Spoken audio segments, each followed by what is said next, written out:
Bem-vindo, obrigado por estar connosco em mais uma Estação 10. Hoje quero falar acerca da armadura de Deus, novamente. E quero falar sobre o nosso inimigo. É importante que nós tenhamos percepção de quem é o nosso inimigo, de que forma é que ele se manobra no campo de batalha, quais são as suas armas, quem são os seus agentes e de que forma é que ele age na terra para impedir a realização do homem e tentar a ruína do próprio homem. Eu quero ler um texto que está em Efésios, é sempre o texto base, quando falamos da armadura de Deus, Efésios 6, a partir do versículo 10.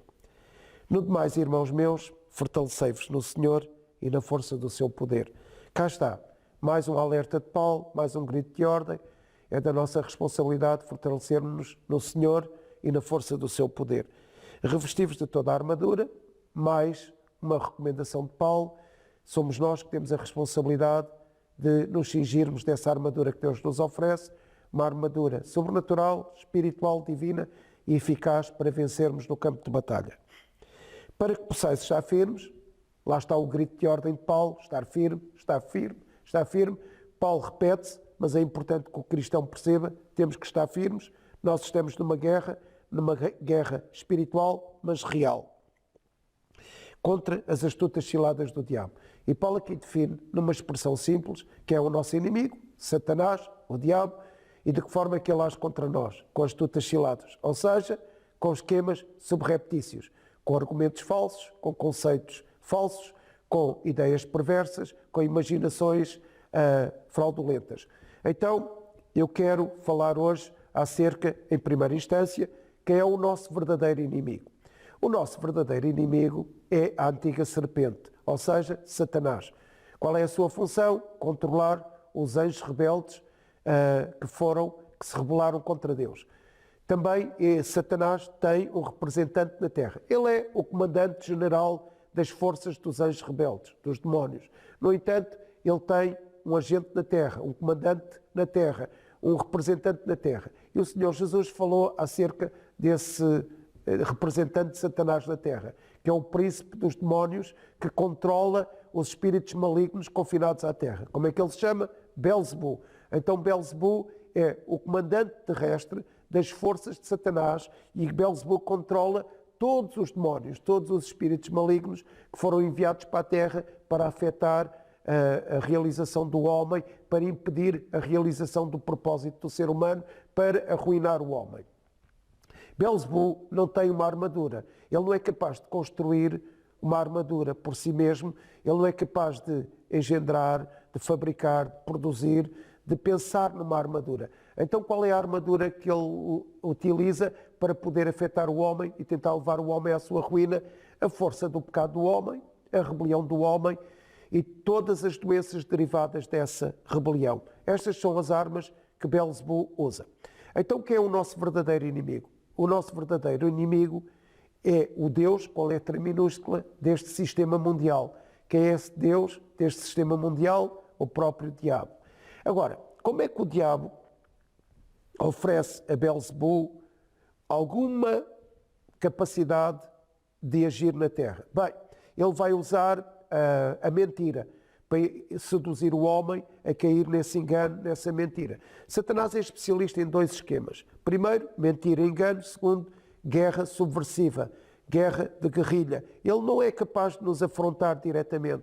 Ele tem esquemas subreptícios para tentar enganar-nos. Portanto, o engano é a principal arma de Satanás. Como é que ele faz proliferar esse engano na terra? Usando a carne e o mundo para seduzir o próprio homem ao pecado. Lá está. Sedução do engano, sedução pelo engano.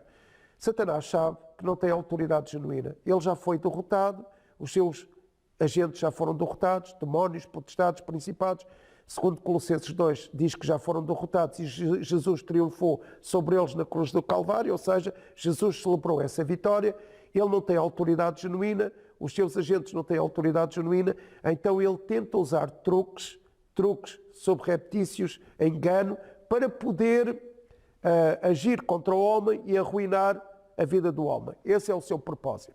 Como é que o exército de Satanás está organizado, estruturado, escalonado? Bem, ele tem uma organização forte. Ele tem uma organização forte.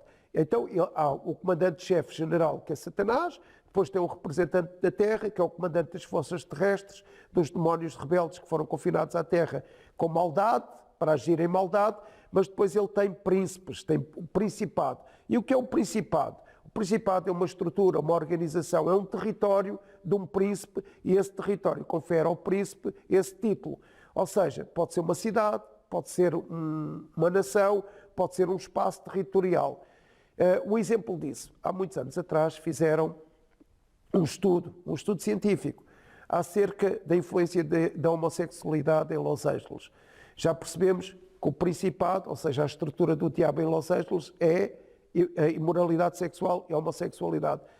Esse príncipe tem o nome da homossexualidade. Como é que esse príncipe governa? Através do pecado da homossexualidade produzido pelo próprio homem. E o que é que esse estudo decifrou? Quais foram as conclusões a que chegaram as pessoas que fizeram esse estudo? Que até as próprias gaivotas que estavam em Los Angeles eram homossexuais. Vejam a influência desse príncipe, né? Vejam o principado, o governo ilegítimo que ele tem através do pecado da homossexualidade.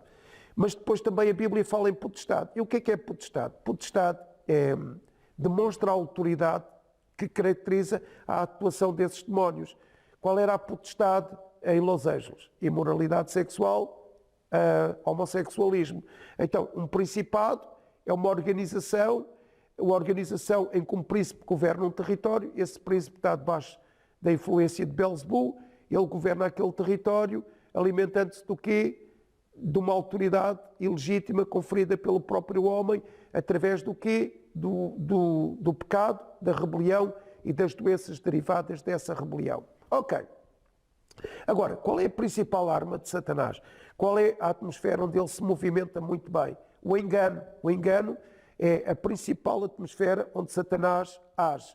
Ele gosta do engano, ele age no engano. Aliás, a única opção que ficou para Satanás, ele ficou confinado apenas a movimentar-se no engano, né? Através do engano. Quando ele foi derrotado na cruz, apenas o engano ficou como opção para ele agir. Ele não tem outra forma de agir a não ser na mentira, no engano. Como é que esse engano se manifesta? Há um derivado dessa arma do engano. Qual é esse derivado? A ira que os homens desenvolvem compulsivamente. Efésios 4:26 diz: irai-vos, mas não pequeis, não se ponha o sol sobre a vossa ira, e depois diz: não deis lugar ao diabo. Então há aqui uma coisa interessante, é que o diabo quer usar a ira do coração dos homens para legitimar a influência do seu engano. Não é? Então qual é a área de jurisdição confinada a Satanás? Apenas a ira. Ou seja, depois da sua derrota na cruz do Calvário, ele ficou apenas com uma área de jurisdição, a ira do homem. Agora é importante perceber uma coisa, é que essa ira, quando é desenvolvida, ela atrai demónios. Aqueles demónios que já deixaram a vida das pessoas, se a pessoa compulsivamente desenvolver essa ira, manifestar essa ira, cultivar essa ira, nutrir um síndrome de ira, essa ira vai fazer com que os demónios se aproximem, aqueles que já foram expulsos. Ok. Como é que essa ira se desenvolve? Qual é o campo de desenvolvimento dessa ira? A ira desenvolve-se através de palavras inadequadas, de palavras perversas que denunciam ódio, falta de perdão, raiz de amargura, contenda. Então, Satanás age através da rebelião e do engano, mas esse engano se manifesta na ira. É o espaço confinado para ele agir na terra. A ira no coração dos homens. Agora, é importante perceber uma coisa, é que a ira no coração dos cristãos é uma influência de demónios que provoca o quê? Provoca o facto de impedirmos os outros de receberem a graça de Deus, ou privar as pessoas que cultivam ira, desenvolvem ira, privam os outros da graça de Deus, por isso, privando-as da graça, elas não podem ser libertas do engano de Satanás e dos esquemas subreptícios do diabo, e, fundamentalmente, entristecem o Espírito Santo. Essa ira, onde o engano atua, portanto, temos uma arma, o engano, a arma subreptícia de Satanás, que age através de um derivado desse engano, a ira no coração dos homens. Esse engano atua produzindo desesperança, desobediência à palavra de Deus e muita frustração no cumprimento do propósito. Então, Satanás usa esse engano através da ira para fazer desesperar o ser humano, para que o ser humano cumpra o propósito que ele pretende, que seja arruinado quando desobedece à palavra de Deus, à semente incorruptível. A palavra é Jesus, a palavra é a nossa armadura, Jesus é a nossa armadura. Havendo desobediência por causa da ira, pela sedução do engano, o homem fica desprovido dessa armadura. Ok. Agora, considerando a rebelião, o engano, a ira, que são armas principais do diabo, a ira é o espaço confinado para a sua atuação na terra, quais são outras armas derivadas dessa ira? Armas que nós facilmente encontramos na condição do ser humano, na sua conduta diária. O primeiro é a rebelião. E se nós lêssemos o texto 1 de Samuel 15, 23, Samuel está a falar com Saul e está a dizer que rebelião é como o pecado de feitiçaria, mas também fala acerca de porfia. E eu quero aqui tecer algumas ideias, porque rebelião é uma conduta tão frequente, tão constante no ser humano, ligada à ira, ao engano e à rebelião, à própria rebelião, e essa rebelião é a forma do diabo fazer com que as pessoas sejam impedidas de vencer, de terem sucesso no seu propósito como seres humanos. Na palavra original rebelião, neste texto, na raiz primitiva do hebraico, rebelião significa amargo e ira. Vejam, rebelião está associado à própria ira. No entanto, diz aqui que rebelião é como feitiçaria, ou seja, é mesmo o pecado de feitiçaria. E feitiçaria, na raiz primitiva do hebraico, significa bruxaria, adivinhação e sentença. Então, a própria pessoa irada, seduzida pelo engano de Satanás, que vive num clima de rebelião, ela está sentenciada, ela está julgada, né, por este sintoma de rebelião e por esse engano. Ok, mas também diz que há porfia, neste texto fala acerca de porfia. E essa palavra porfia, que está ligada também a esta rebelião, esta palavra porfia significa, na raiz primitiva do hebraico, teimosia, arrogância, maldade, vaidade, iniquidade. Vejam o que é que está ligado a este sintoma de rebelião, a esta prática compulsiva de rebelião. Teimosia, arrogância, maldade, vaidade, iniquidade. Agora, a causa da rebelião e da porfia é a rejeição. A rejeição é porque ninguém quer ser o minimizado, o marginalizado, o rejeitado, o inferior, aquele que foi posto de lado. Então vai colmatar essa tendência agindo de outra forma, né? De uma forma contrária, né? Antagónica, cultivando o quê? Um comportamento de rebelião. E o que é que acontece com uma personalidade rebelde? Uma personalidade rebelde é, ouça bem, turbulenta, agressiva, julga aos outros, acusa aos outros. E uma personalidade rebelde se manifesta com desejos egoístas e com desejos insensíveis. É insensível às outras pessoas. Portanto, quando alguém é insensível às outras pessoas, a raiz é rebelião. Quando alguém é insensível às outras pessoas e tem desejos egoístas, ela é rebelde, mas também ela é rebelde porque é motivada pela ira que desenvolveu no seu coração, que está a ser desenvolvida num ambiente de engano e de sedução do diabo.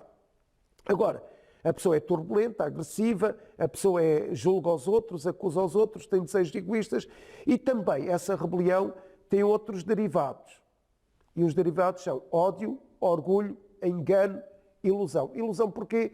Porque uma pessoa rebelde acha-se a melhor de todas. Uma pessoa rebelde acha-se a melhor do mundo. Mas a engano é resultado da ira, é resultado da rebelião. E a autossedução, ela acha que é mesmo a melhor de todos. Ela acha-se superior aos outros. E quando isto não funciona muito bem, qual é a ação final? Ela vai agir com vingança, suspeição, desconfiança, medo, sedução e desencorajamento.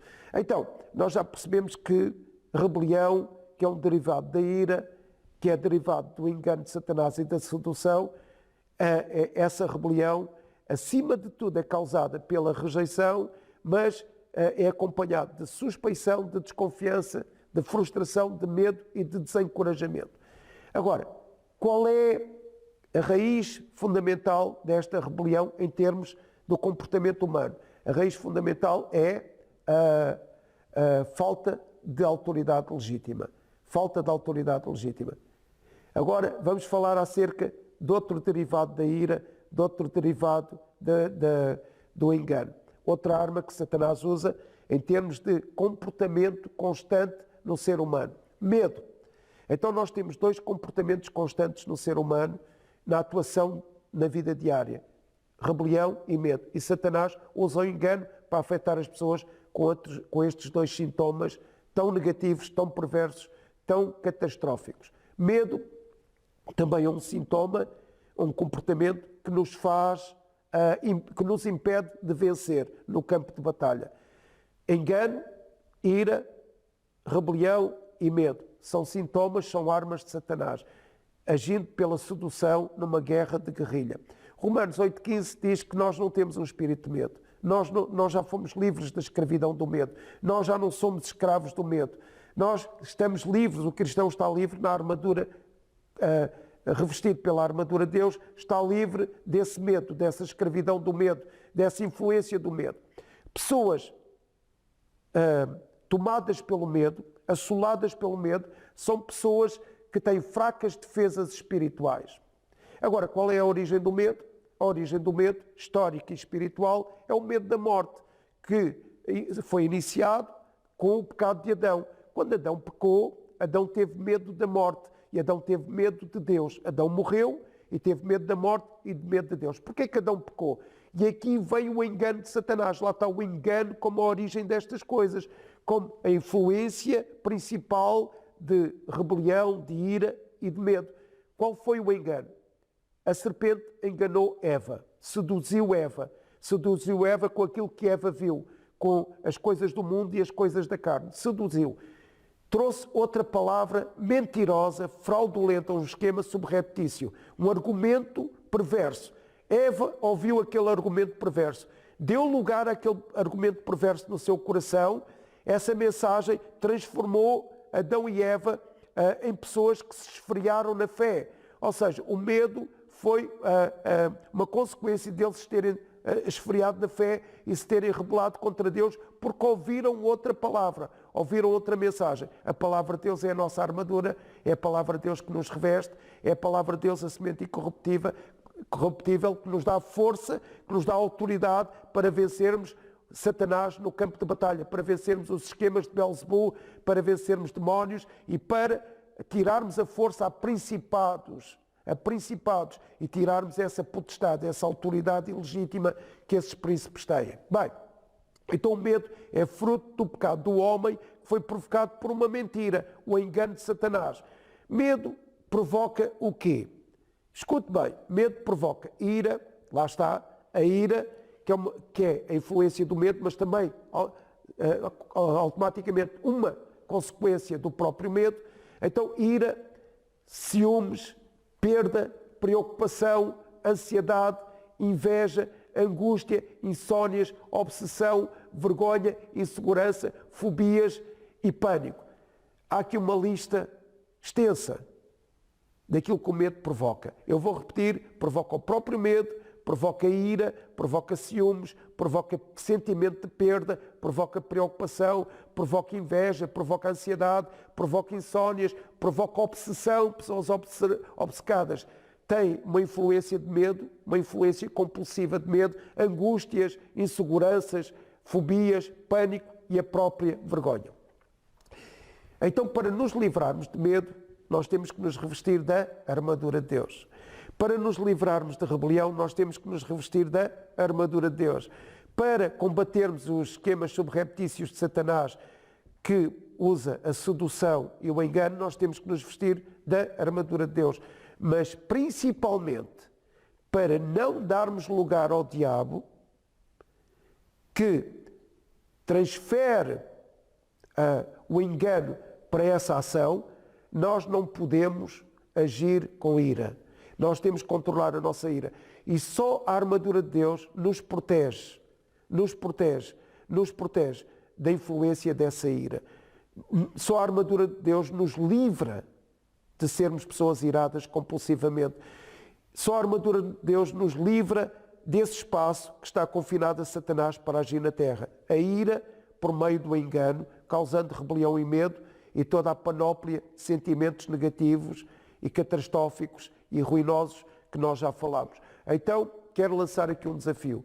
Revista-se de toda a armadura. De toda a armadura de Deus. Conheça o seu inimigo. Conheça as suas manobras. Conheça a forma como ele se organiza. Não lhe dê espaço. Não lute contra o pecado em santidade. Lute contra a carne em obediência à palavra. Não transfira qualquer tipo de autoridade ilegítima para Belzebu. Controle a sua vida revestindo-se de Jesus, a nossa armadura, revestindo-nos de todo o poder de Deus, a nossa armadura, revestindo-nos da palavra de Deus, a nossa armadura, para não darmos lugar, nem cedermos aos truques manhosos, ardilosos, maquiavélicos, subreptícios de Satanás. É importante vestir a armadura, conheça como é que ele age, a estratégia do diabo, mas revista-se da armadura de Deus, porque só a armadura de Deus, que é revelada pela palavra incorruptível de Deus, a palavra incorruptível, a semente incorruptível, Jesus, a substância viva da palavra, só revestindo de Jesus conseguimos vencer, escute bem, Belzebu, rebelião, pecado, doenças da rebelião, como engano, sedução, rebelião, medo e ira. Por favor, não deixe o seu coração ficar irado. Não viva de ira, não seja compulsivo a irar-se, porque não dê lugar a esta manobra de engano de Satanás. Revista-se de toda a armadura de Deus. Que Deus o abençoe, viva nessa esperança, nesta fé, nesta convicção de que Jesus já triunfou e deu-nos armas poderosas em Deus para derrotarmos toda a atividade do diabo que levanta contra nós. Que Deus o abençoe. Até à próxima de Estação 10.